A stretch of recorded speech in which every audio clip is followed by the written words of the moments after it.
The city lights glowed against the rain-soaked streets of New York, but no one noticed the man shivering on the sidewalk.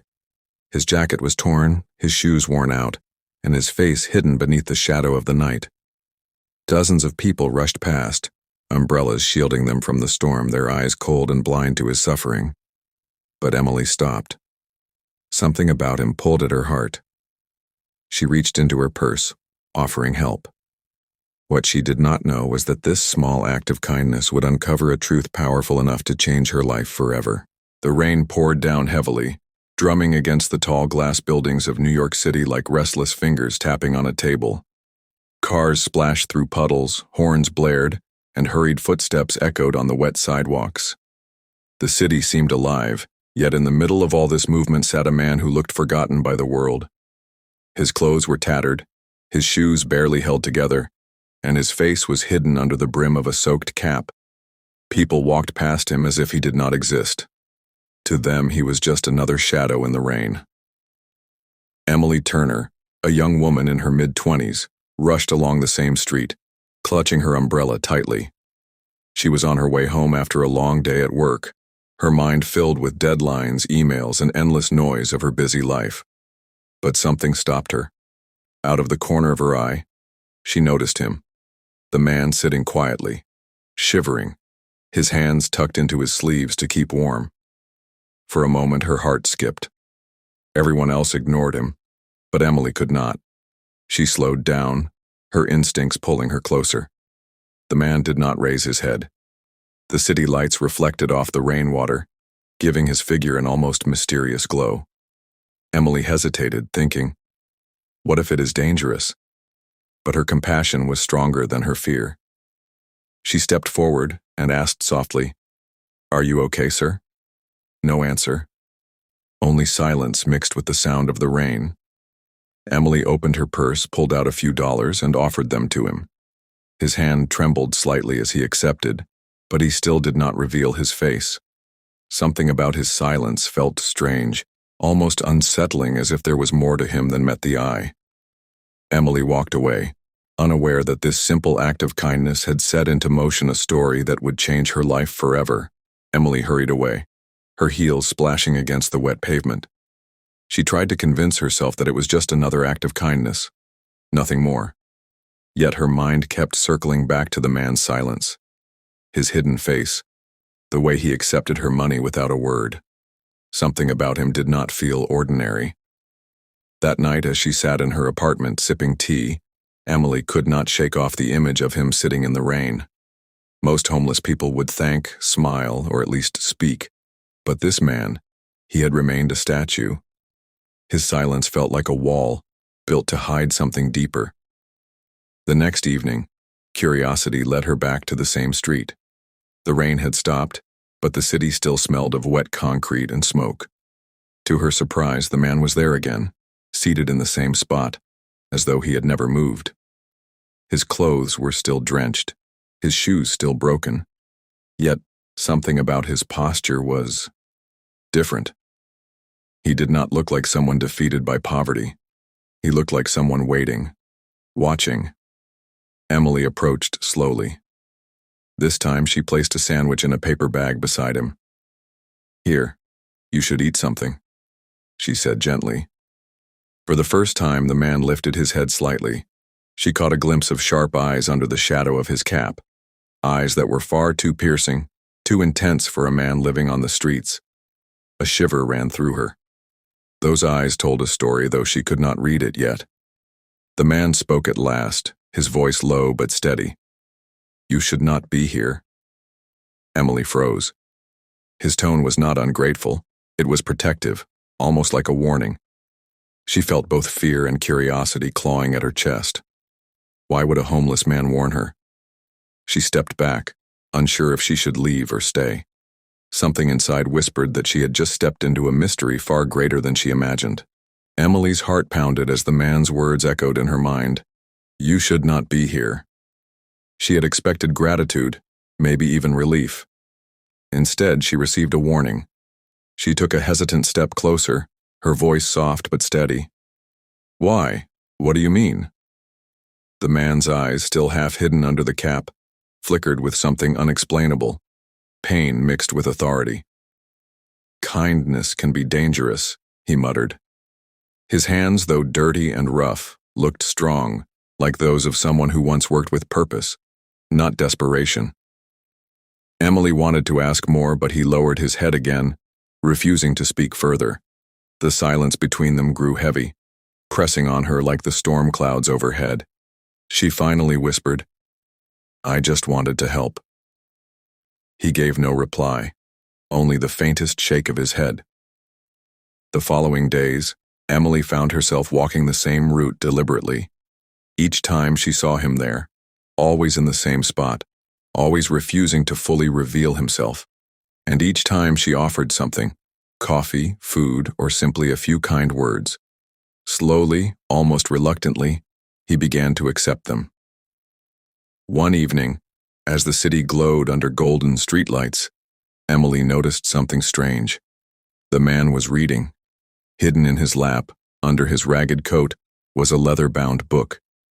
His fingers traced the pages with the ease of someone educated, someone far removed from the streets.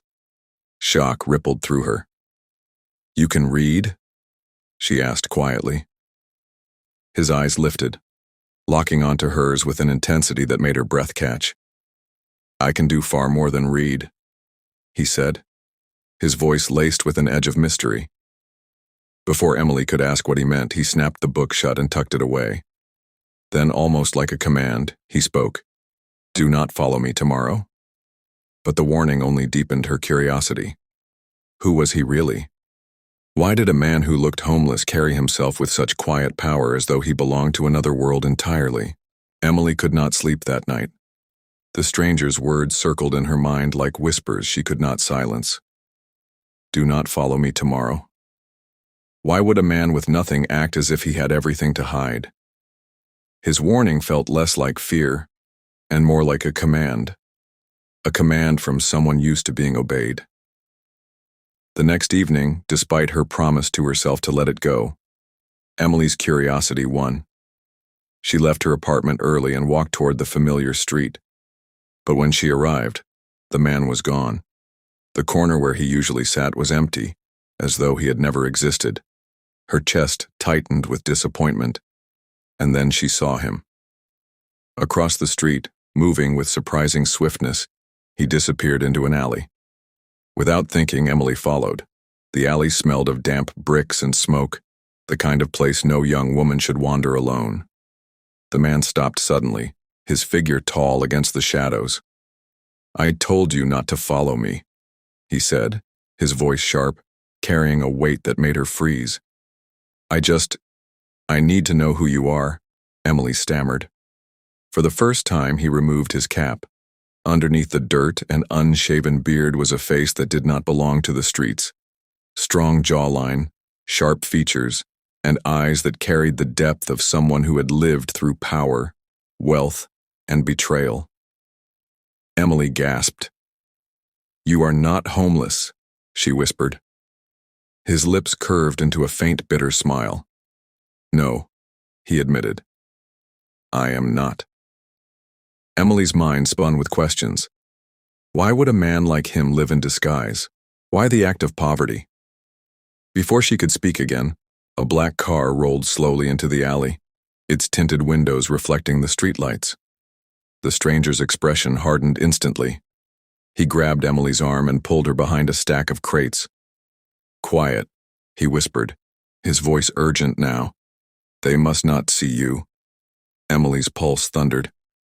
Whoever this man was, he was not hiding from poverty. He was hiding from something far more dangerous. Emily's breath caught as the sleek black car rolled deeper into the alley. The hum of its engine seemed louder than the rainwater dripping from the rooftops. The man beside her, no longer just a stranger, tensed like a predator ready to strike.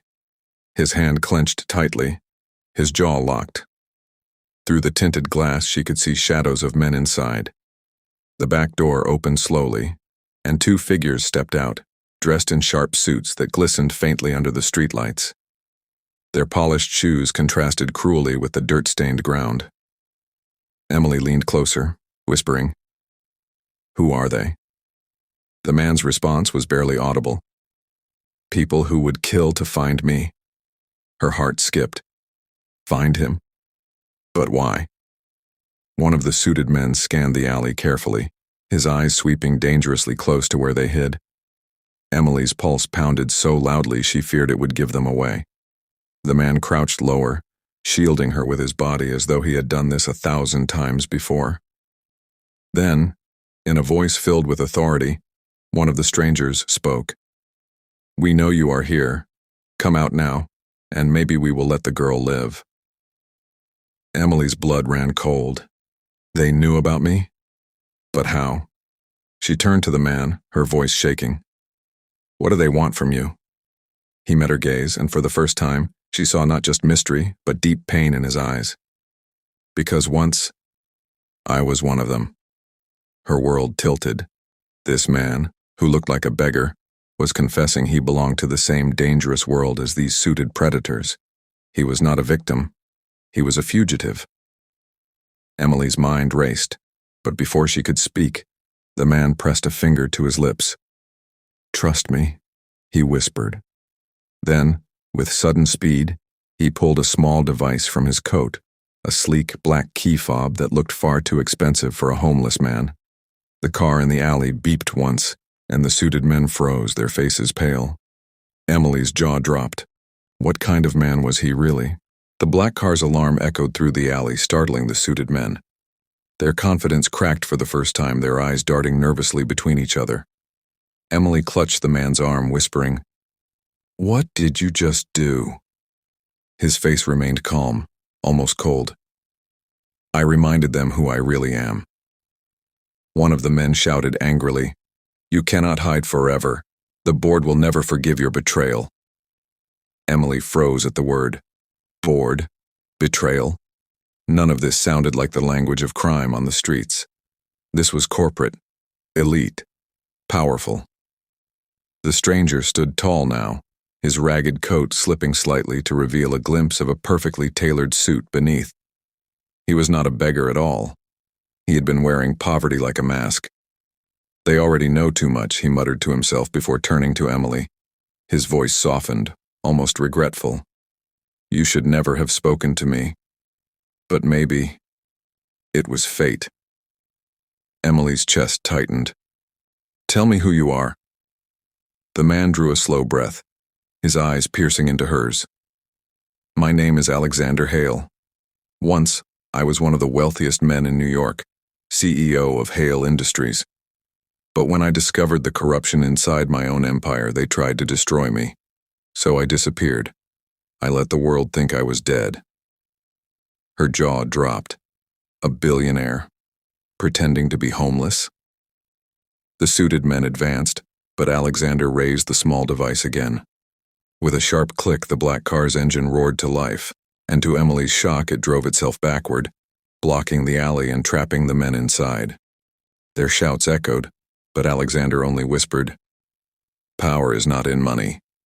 It is in truth, and the truth always finds a way. He turned to Emily, rain glistening on his face. You gave me kindness when no one else dared.